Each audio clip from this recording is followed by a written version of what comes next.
Hey guys, welcome back to my channel. For those who are new, welcome. My name is Monica, and I saw Larry from Larry Reads do this, and right when I was about to start filming, I saw that Jess from PeaceLoveBooks, she did this. So I will link their videos down below. So this is the beginning of the year book tag.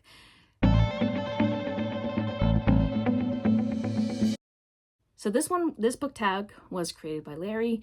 I will link her channel down below. We all know Larry. She's very, very popular. For a reason, she's fantastic. I enjoy watching her videos. Let's just get into the questions. And as I said, I'm linking her original video as well as Jess's original video down below. And let's just get into the questions. So the first question is, how many books are you planning on reading in 2025? So my official number is 100, but I know me. I'll read more than that. It's whatever. I just put 100 because that's just good. In 2024, I had 370, but my goal was 100. So that should tell you something. Question 2 is a book you're likely to reread this year. So there's a few because we're doing the Nora read along. Hideaway, Legacy, I think Come Sundown, I will be rereading. I will probably reread. I like to reread, okay? So there are a bunch that I will reread. Hold on, let me look. So this is my rereads. So I had to reread My Games. This is all the Nora Roberts. Legacy, then The Collector, then Come Sundown, then Blue Smoke, Midnight Bayou, Hideaway, and Night Work. So those are what was picked for our read along for the Nora Roberts read along. So those are the ones that I have already read that were picked. So I'll be rereading those, and I'm sure there's a lot more I'll be rereading. So that was a good question. So question 3 is, so my light just went out. Woohoo. Okay, so let's just go to question 3. A priority read on my 2025 TBR. They're all priority. I just want to read. If I had to pick like a new release, the one that I'm really, really excited for besides Hidden Nature by Nora Roberts, Forbidden Proof by Victoria Wilder. Oh, and then I think this one comes out later on in the year, and it's Good Spirits by B.K. Borison. This one is a ghost romance, and I was like, that sounds like a lot of fun. I really wanted to read that one as well. So those are what's on my... Oh, I also am really, really excited for Rose and Chains by Julie Soto. This one is, I think, the auction fanfic being made into an actual book. I am very excited for that one as well. So there's a bunch that I have that I'm just really excited for. All right, so question 4 is an author you won't be reading more books from this year. Never say never. I don't know. But I don't know. I don't like being negative, and writing is extremely hard. There's reasons why I don't really talk negatively about a book. I'll be honest when I need to be honest, specifically about certain books, why I DNF'd them if they're on my list, and I will talk about the ones that are on my list that I have DNF'd because I feel like I owe it to you to tell you why it did not work for me. So I just tried to read Binding 13. I had to DNF that book. I had to DNF that book because of a trigger that I did not know going in, and it is a strong trigger for me, and I had no idea that it was in there. If I had known, I could have prepped myself. Like, I could have prepped my psyche and be like, okay, then I can read it. I did not know. It was shocking. It was too shocking for me, the way it was written. And I understand why she wrote it that way. I understand because of the characterizations, the characters, the plot, all of it. I understood it, but because I didn't know going in, I couldn't prepare myself for that. And therefore, I could not continue on Binding 13. I might go back to it. I don't know. But for right now, I will not be reading the Boys of Tillman series simply because of that one trigger. Because I asked my friend Tori if that happened throughout the entire book series, and it does. So I'm just like, oh no, because I was like, well, then maybe I could go on to Saving and Redeeming 6, and she's like, no, it has the same thing. I was like, oh, okay, well, but yeah, no, I will never say never to an author, because there might be a book that they write that will be great, and I would like to know that. So anyway, let's just move on. So number 5 is something new you want to read. This is new genres or tropes. So I have a cozy mystery TBR as well. If it's a romantasy TBR, because I really want to get into those more so in 2025. Not just cozy, but romantic suspense, because I'm enjoying my time with romantasy as well as with thrillers, cozy romances, and I need to read. And this goes to question 6 is a popular book you want to read, and that is The Housemaid by Frida McFadden. I've been eyeing that book for a while, and I've decided that, and I put it on my list because I know there's going to be an adaptation that happens. So I'm excited for that one. All right, so that's why it's on my list. And I really want to read some more thrillers as well. So number 7 is most anticipated 2025 book release. That would be Rewind It Back by Liz Tom 40. This is book 5 in the Windy City series. I thought I put this on my TBRs. I did not. But yeah, I'm really excited for that one. That's Rio's story. There's a romantasy that Devney Perry's writing. I'm very interested in that one.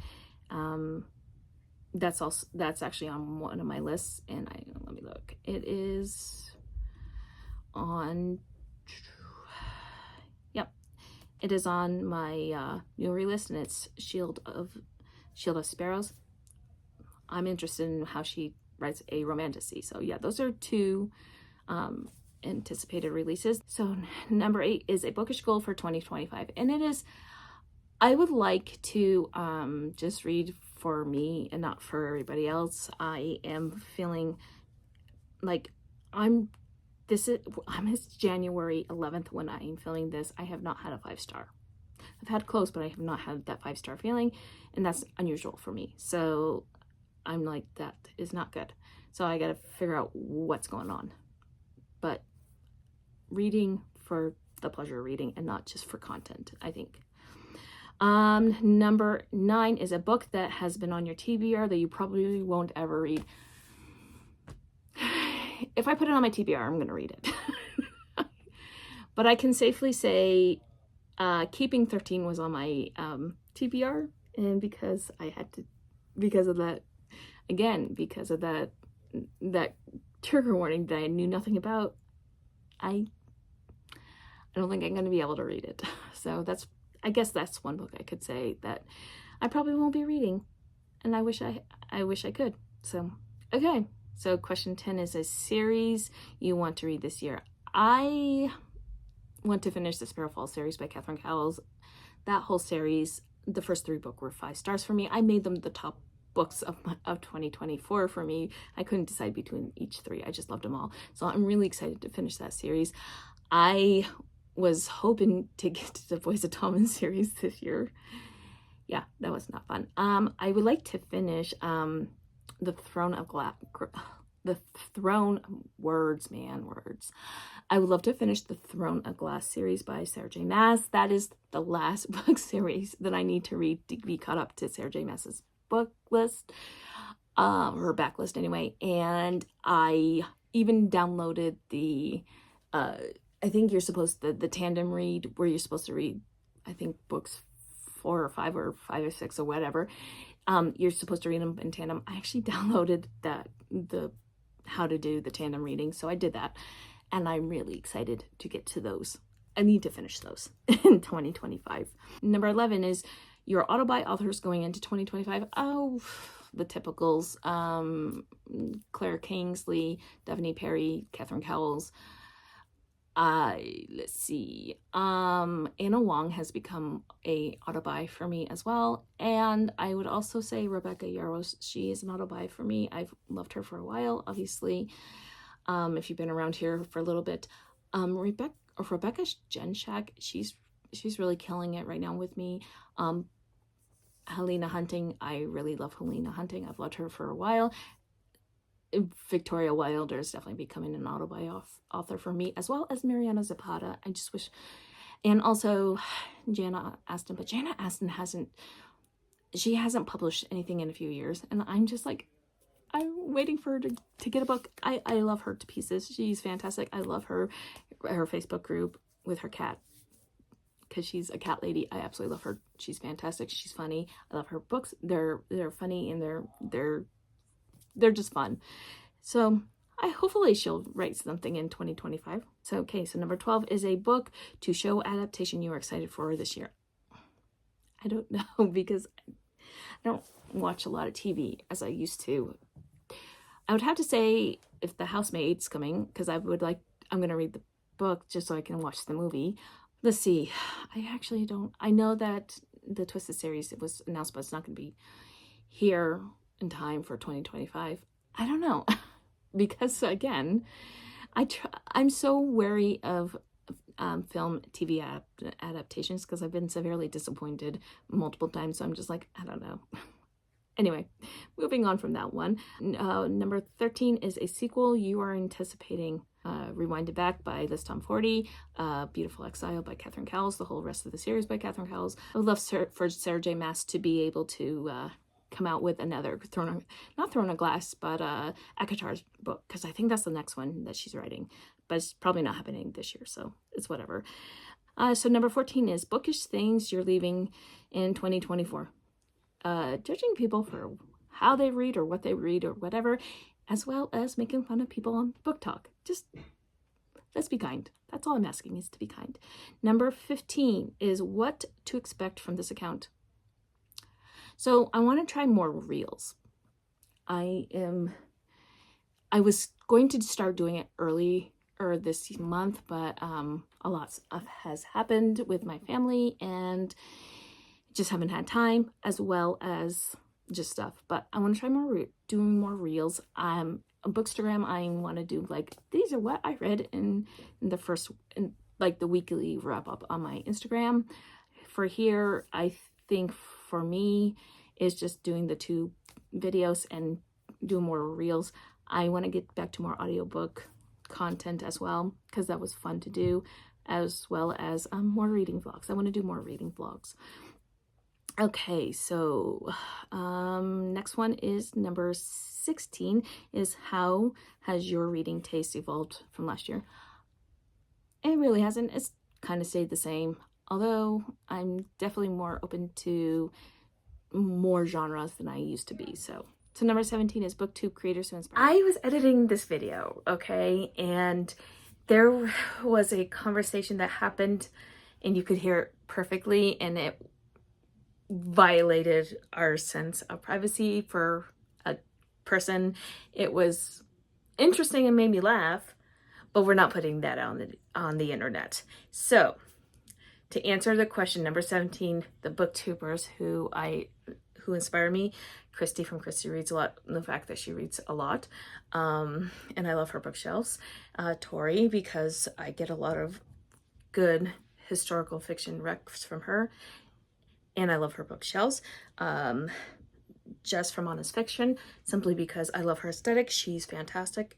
I love how she can talk about romanticy the way she does, and dark romance. I get some really great recs from her. Baron from the book Baron.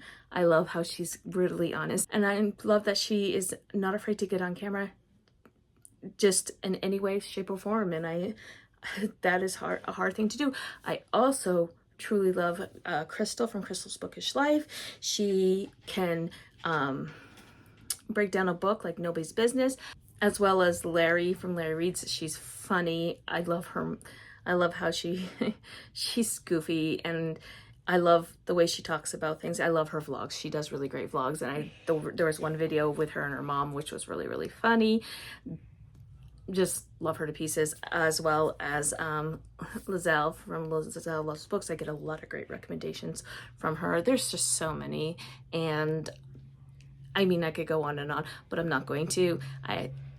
But yeah, so that was what I was trying to say for question 17. So let's get back to the regular video that I had already done, which is still choppy because the amount of editing I had to do to get these conversations out of here was it was a lot. It was a lot. I had about 45 minutes worth of film for a 15-minute video. So love the editing. Okay, moving on. Number 18, something you want to say to anyone who's starting a bookish account. Just keep going. And I don't take mine very seriously. I mean, I do to an extent where I will be very faithful to post content because I made that promise to you guys I would post content, as well as like you've heard some of the stuff going on here. Isn't that right, Walter? And it's okay to fumble. Like you can see sometimes it's choppy. Sometimes it's choppy because I have to edit out conversations outside. You've heard footsteps. Sometimes I trip over my words. I trip over my words a lot. And sometimes my dogs start barking, my cats start meowing, and right now I'm getting stared down by Walter. And it is kind of weird to sit here and talk to a camera. It is. I'm not gonna lie. But yeah, this is the beginning of the year book tag, and I will, as I said, I'll link everybody down below. And sorry for the chattiness of this video, but this is a little chaos. I'm a little chaotic today. It's just a thing. But anyway, if you made it this far in this video and you want to let me know that you're here, please leave me a cat emoji, because seriously, I'm gonna take a picture of this and stick it right here because I'm getting stared down by my cat. And until next time, my friends, happy reading. Bye.